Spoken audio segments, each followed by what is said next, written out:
স্বাধীন প্ৰতিদিন গোষ্ঠীয়ে আয়োজন কৰা আজি এচিভাৰ এৱাৰ্ডৰ প্ৰধান উদ্যোক্তা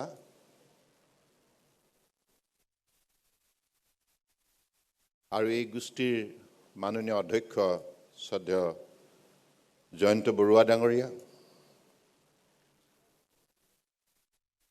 বিশিষ্ট অতিথি ডিব্ৰুগড় বিশ্ববিদ্যালয়ৰ মাননীয় উপাচাৰ্য ডক্টৰ জিতেন হাজৰিকা ডাঙৰীয়া, আজি সভাত উপস্থিত থকা পৰম পূজনীয় অসমৰ বিভিন্ন সত্ৰৰ সত্ৰাধিকাৰ প্ৰভুসকল, বিভিন্ন বিশ্ববিদ্যালয়ৰ মাননীয় উপাচাৰ্যসকল,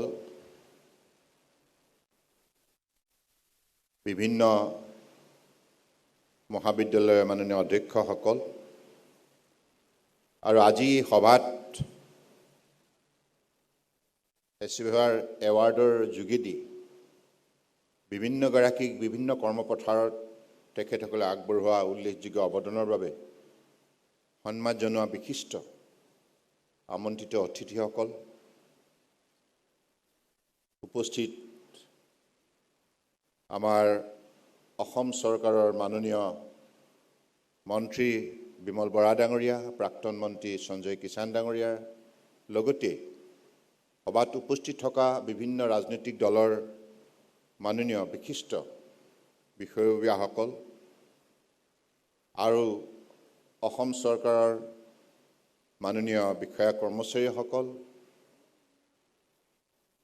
ডিব্ৰুগড় বিশ্ববিদ্যালয়ৰ মাননীয়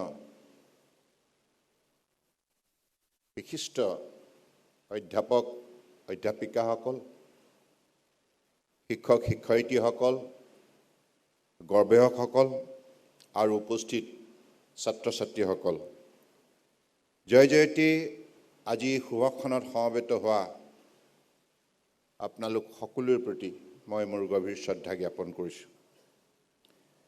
স্বাধীন প্ৰতিদিন গোষ্ঠীৰ কথা আমি সকলোৱে জানো, প্ৰতিগৰাকী অসমীয়াই ভালদৰে জানে যে সংবাদ গোষ্ঠীয়ে নিৰ্ভীকতাৰে, একাগ্ৰতাৰে, দৃঢ়তাৰে জনতাৰ কণ্ঠস্বৰ প্ৰতিনিধিত্ব কৰে। গতিকে আজি ইতিমধ্যেই জয়ন্ত বৰুৱা ডাঙৰীয়াই তেখেতৰ আদৰণি ভাষণত উল্লেখ কৰিছে যে এই গোষ্ঠীৰ দীৰ্ঘদিনীয়া যাত্ৰাৰ কথা আৰু ভিডিঅ' ক্লিপিঙৰ যোগেদি অসমৰ বিভিন্ন ঘটনা পৰিঘটনা কেনেধৰণে এই গোষ্ঠীয়ে বিভিন্ন সময়ত বিতংভাৱে ব্যাখ্যা দাঙি ধৰিছে, এই কথাবিলাকো তেখেতসকলৰ বক্তব্যত প্ৰকাশ পাইছে। গতিকে মই আজি এইখন সভালৈ আহি মোৰ বিষয়ে যিবিলাক কথা ইয়াত কোৱা হ'ল, মই অত্যন্ত ভক্তিভাৱেৰে সকলোকে আবেদন জনাওঁ যে সকলো সময়তে মোক আপোনালোকে যেনেধৰণে ডাঙৰ দীঘল কৰিছে, তেনেধৰণে আপোনালোকে সদায় যেন এই অভাজনৰ প্ৰতি আপোনালোকৰ মৰম চেনেহ অটুট ৰাখে। কাৰণ এটা সাধাৰণ পৰিয়ালৰ, খেতিয়ক পৰিয়ালৰ, বান বিধ্বস্ত অঞ্চলৰ এটি পৰিয়ালৰ সন্তান হিচাপে মই অসমৰ জনগণৰ যিখিনি মৰম চেনেহ পাইছোঁ, মই কেতিয়াও পাহৰিব নোৱাৰোঁ। আজি মোৰ এই যিটো পৰিচয় কেন্দ্ৰীয় মন্ত্ৰী, এই পৰিচয় প্ৰদান কৰাৰ অন্তৰালত আপোনালোকৰে শতকৰা 100% অৱদান আছে। এই মোৰ ব্যক্তিগত পৰিচয় নহয়, এইটো আপোনালোকে দিয়া পৰিচয়। গতিকে সেইকাৰণে মই অসমৰ জনগণৰ ওচৰত চিৰঋণী, চিৰকৃতজ্ঞ। আৰু মই ভাবোঁ যে এই মুহূৰ্তত অসমৰ বৰাক ব্ৰহ্মপুত্ৰ পাহাৰ ভৈয়ামত বসবাস কৰা বৃহত্তৰ অসমীয়া সমাজখনে ঐক্যবদ্ধভাৱে আমি আগুৱাই যোৱাৰ নিমিত্তে নিষ্ঠাৰে সংকল্পবদ্ধ হ'ব লাগিব, প্ৰতিজ্ঞাবদ্ধ হ'ব লাগিব। কাৰণ যুগৰ পৰিৱৰ্তন হৈছে, আমি সকলোৱে দেখিছোঁ, উপলব্ধিও কৰিছোঁ। গতিকে এই মুহূৰ্তত একবিংশ শতিকাত যিটো পৃথিৱীৰ বুকুত প্ৰতিযোগিতা আৰম্ভ হৈছে, এই প্ৰতিযোগিতা ইতিবাচক দৃষ্টিভংগীৰে আমি বিশ্লেষণ কৰি এই প্ৰতিযোগিতাত অংশগ্ৰহণ কৰি দক্ষতাৰে, দৃঢ়তাৰে আমাৰ শ্ৰেষ্ঠতা প্ৰতিপন্ন কৰিব লাগিব। মই আজি বিশ্বাস কৰোঁ যে উঠি অহা প্ৰজন্মই বিশেষকৈ বৰ্তমান সময়ত সমাজখনে যিমানবিলাক প্ৰত্যাহ্বানৰ সন্মুখীন হৈছে, এই প্ৰত্যাহ্বানবিলাক তেখেতসকলে ইতিবাচক দৃষ্টিভংগীৰে মূল্যাংকন কৰিব আৰু কৰিব লাগিব। আমাৰ মান, সন্মান, স্বাভিমান যদি আমি জীয়াই ৰাখিব বিচাৰোঁ, নিশ্চিতভাৱে যুক্তিসংগতভাৱে আমি গোটেই পৰিস্থিতি পৰ্যালোচনা কৰিব লাগিব আৰু ইয়াৰ সমাধানৰ বাবে ঐক্যবদ্ধভাৱে আমি ইয়াৰ সমাধানৰ সূত্ৰ উদ্ভাৱন কৰিব লাগিব। আৰু পৃথিৱীৰ সমস্যা সাগৰতে সমাধান বৰ্তি থাকে। গতিকে সেইকাৰণে সমস্যা দেখি কেতিয়াও হতাশ নহ'বা। সমস্যাৰ মাজতে সমাধানৰ সূত্ৰ লুকাই থাকে। গতিকে সেইবাবে পৃথিৱীৰ মানৱ সভ্যতাই বিভিন্ন সময়ত সন্মুখীন হোৱা প্ৰত্যাহ্বানৰ যোগ্য প্ৰত্যুত্তৰ দিবৰ বাবে সমস্যাক গভীৰভাৱে অধ্যয়ন কৰি আছে আৰু সেই অধ্যয়নৰ মাজতেই সেই সূত্ৰ আৱিষ্কাৰ কৰিছে।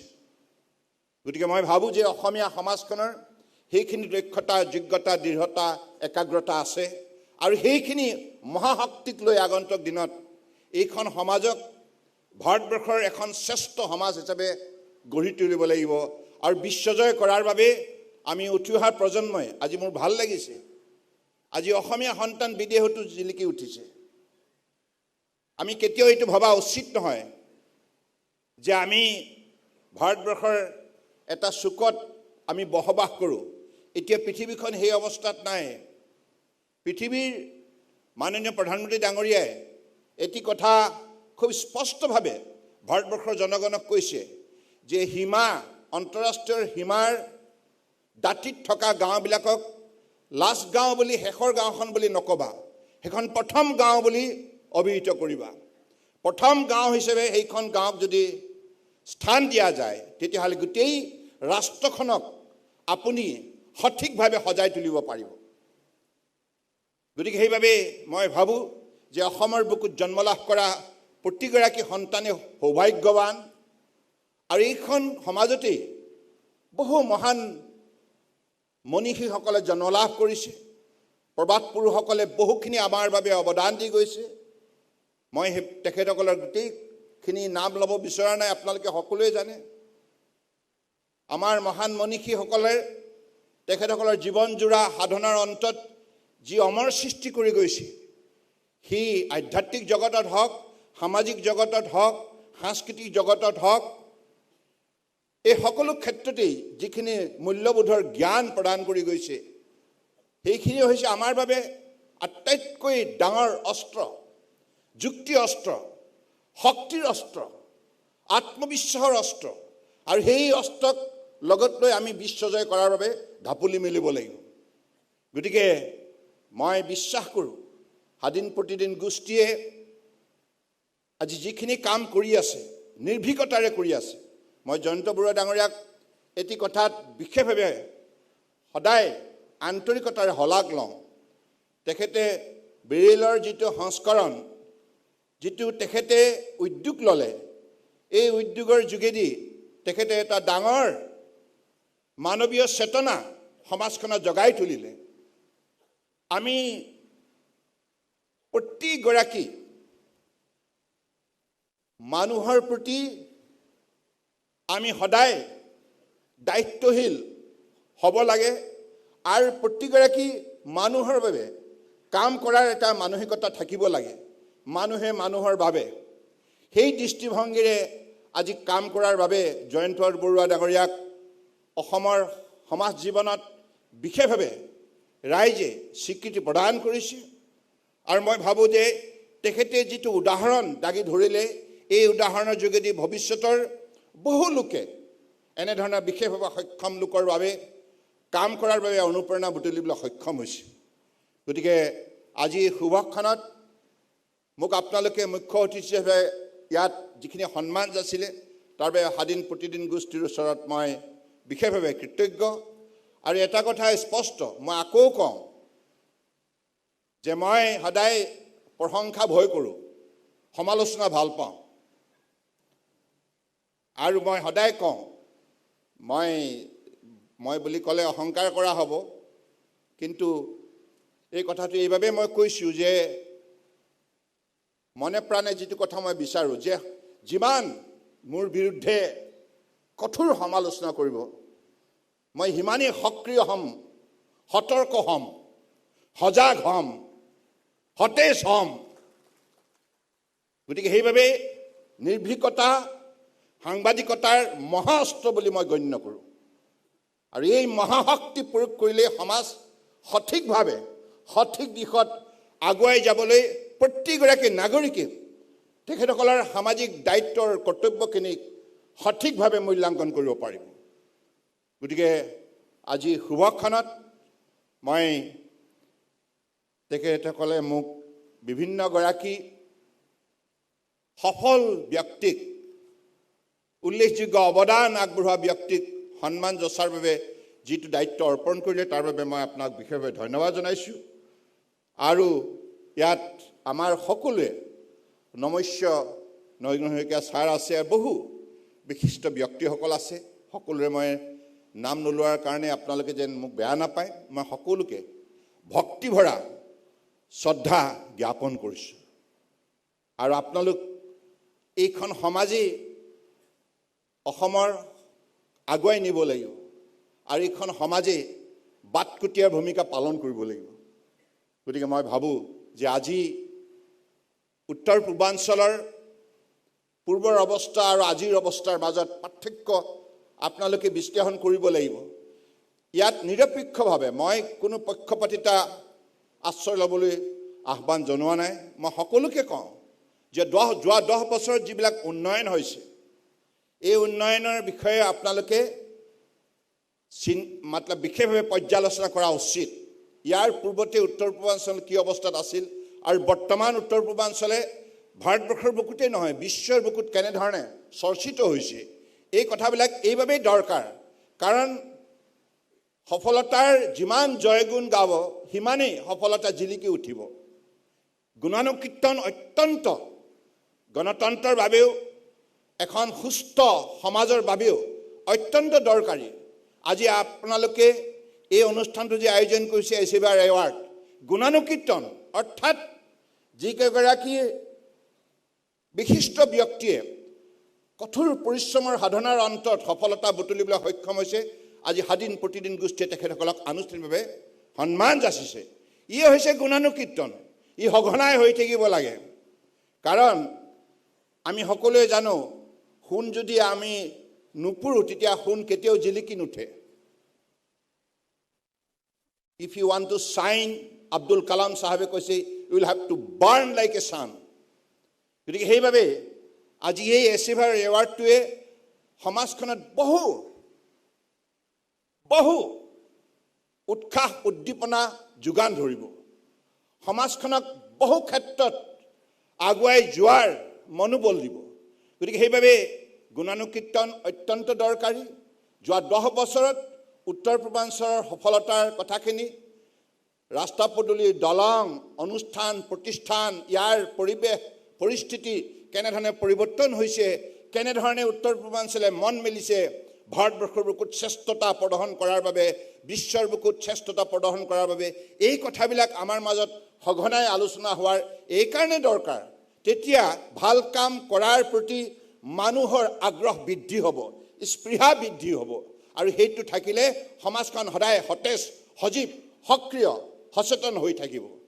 গতিকে মই ভাবোঁ যে সেই দৃষ্টিভংগীৰে আমি আমাৰ সমাজখনক আগুৱাই নিয়াৰ বাবে প্ৰয়াস কৰিব লাগিব। আৰু মই পুনৰবাৰ আজি এইখন বিশেষকৈ এচিভাৰ এৱাৰ্ডৰ যিখন সভা, এই সভাখন ডিব্ৰুগড় বিশ্ববিদ্যালয়ত অনুষ্ঠিত কৰাৰ বাবে মই মাননীয় জয়ন্ত বৰুৱা ডাঙৰক বিশেষভাৱে ধন্যবাদ জনাইছোঁ। প্ৰতিদিন স্বাধীন গোষ্ঠীৰ সকলো বিশিষ্ট সাংবাদিকক তেখেতসকলৰ কৰ্মচাৰীক ধন্যবাদ জনাইছোঁ। কাৰণ আপোনালোকে ডিব্ৰুগড় বিশ্ববিদ্যালয়, এইখন বিশ্ববিদ্যালয় উজনি অসমৰ অন্যতম পুৰণি বিশ্ববিদ্যালয়, আৰু এই বিশ্ববিদ্যালয়খনে এতিয়া বহু ভাল কাম কৰিছে। আৰু এই বিশ্ববিদ্যালয়খনে নিজৰ চৌহদত যিটো প্ৰাকৃতিক পৰিৱেশ অক্ষুণ্ণ ৰাখিছে, সুন্দৰভাৱে জীয়াই ৰাখিছে। গতিকে এই বাতাবৰণে এতিয়া ইয়াত অধ্যয়ন কৰা ছাত্ৰ ছাত্ৰীসকলক প্ৰকৃতি প্ৰেমী হিচাপে গঢ় দিয়াৰ এটা পৰিৱেশ নিৰ্মাণ হৈছে। গতিকে will have to live like a lover of nature. প্ৰকৃতি প্ৰেমী হৈ থাকিলে প্ৰাণী সুৰক্ষিত হৈ থাকিব। প্ৰকৃতি, প্ৰাণী, পানী আৰু প্ৰাণ, এই চাৰিটা শব্দক আমি আমাৰ জীৱনত, বাস্তৱ জীৱনত মূল্যাংকন কৰিবই লাগিব, মৰ্যাদা দিবই লাগিব। কাৰণ এতিয়া পৃথিৱীৰ মানৱ সমাজে যদি আটাইতকৈ ডাঙৰ প্ৰত্যাহ্বানৰ সন্মুখীন হৈছে, সেইটো হৈছে জলবায়ুৰ পৰিৱৰ্তন। চৌদিশে পৃথিৱীৰ গোলকীয় উষ্ণতা বৃদ্ধি হোৱাৰ বাবে চিন্তিত হৈছে।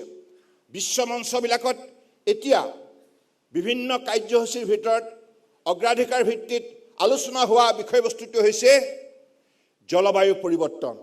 গতিকে ক্লাইমেট একশ্যন ল'বৰ বাবে, to combat climate change, will have to undertake adequate climate action. কাৰণ তেতিয়াহে এই পৃথিৱীত এই প্ৰকৃতি বাচি থাকিব, প্ৰকৃতি থাকিলেহে প্ৰাণী থাকিব। সেইবাবে মই ভাবোঁ যে ইক'লজি আৰু ইকনমিৰ মাজত এটা সম্বন্ধ গঢ় লৈ হোৱা উচিত। আৰু মানৱ সমাজেও এই কথাখিনি চিন্তা কৰিব লাগিব যে we do not want to grow' our economy at the cost of ecology and environment. Will have to will have to grow' together, hand in hand, not at the cost of the others. গতিকে সেইবাবে আজিৰ পৃথিৱীৰ মানুহে এইটো আন্তৰিকতাৰে বিচাৰিছে, আৰু যুৱ সমাজ ইয়াত যিহেতুকে আছে। গতিকে আমি ভাবোঁ যে ভৱিষ্যতৰ দিনত আমাৰ অসমৰ যিটো জলবায়ু, উত্তৰ পূৰ্বাঞ্চলৰ যিটো জলবায়ু ভাৰতবৰ্ষৰ ভিতৰতে শ্ৰেষ্ঠ বুলি অভিহিত কৰা হৈছে। হটস্পট অফ বায়'ডাইভাৰ্চিটি হিচাপে চিহ্নিত হৈছে। গতিকে ইয়াৰ বনাঞ্চলৰ পৰা আৰম্ভ কৰি ইয়াৰ জলাশয়, এই সকলোবিলাক যদি আমি সংৰক্ষণ কৰিব পাৰোঁ, নিশ্চিতভাৱে এইখন অসমে বিশ্বৰ অন্যতম গুৰুত্বপূৰ্ণ আকৰ্ষণীয় পৰ্যটকৰ কেন্দ্ৰবিন্দু হিচাপে আগন্তুক দিনত চিহ্নিত হ'ব। আৰু মই ভাবোঁ যে সেই লক্ষ্যৰে আমি আগুৱাই নিব লাগিব অসমখনক, আৰু উত্তৰ পূৰ্বাঞ্চলৰ উন্নয়নৰ বাবে আমি সকলোৱে মিলি কাম কৰিব লাগিব। ভাৰতবৰ্ষৰ তেতিয়াহে উন্নয়ন সম্ভৱ হ'ব। গতিকে এতিয়া বৰ্তমান সময়ত অষ্টলক্ষ্মীৰ যিটো কাৰ্যসূচী নতুন দিল্লীত চলি আছে, আমি উত্তৰ পূৰ্বাঞ্চলৰ বাসিন্দা হিচাপে গৌৰৱান্বিত। কাৰণ উত্তৰ পূৰ্বাঞ্চলৰ শক্তি, সম্পদ, সম্ভাৱনাৰ সন্দৰ্ভত যিবিলাক কথা এতিয়া আলোচনা হৈছে, পূৰ্বতে সেইবিলাক হোৱা নাছিল। গতিকে এতিয়া উত্তৰ পূৰ্বাঞ্চলক জনাৰ আগ্ৰহ আৰু স্পৃহা ভাৰতবৰ্ষৰ বিভিন্ন ৰাজ্যৰ লোকৰ বৃদ্ধি পাইছে, বিশ্বৰ বিভিন্ন প্ৰান্তৰ লোকৰ বৃদ্ধি পাইছে। মই ভাবোঁ যে এই কথাখিনিত আমি আমাৰ অসমীয়া সমাজ হিচাপে আমি বিশেষকৈ আগ্ৰহী ভূমিকা ল'ব লাগিব, যাতে বিশ্বই অসমক চিনি পায়, বুজি পায়, প্ৰকৃতাৰ্থত আৱিষ্কাৰ কৰিব পাৰে। এইখিনি কথাকে কৈ মই পুনৰবাৰ আপোনালোক সমবেত সকলোৰে প্ৰতি শ্ৰদ্ধা আৰু কৃতজ্ঞতা জনাই জয়ন্ত বৰুৱা ডাঙৰক বিশেষভাৱে ধন্যবাদ জনাই মোৰ বক্তব্য সামৰিলোঁ। ধন্যবাদ। জয় আই অসম, জয় হিন্দ।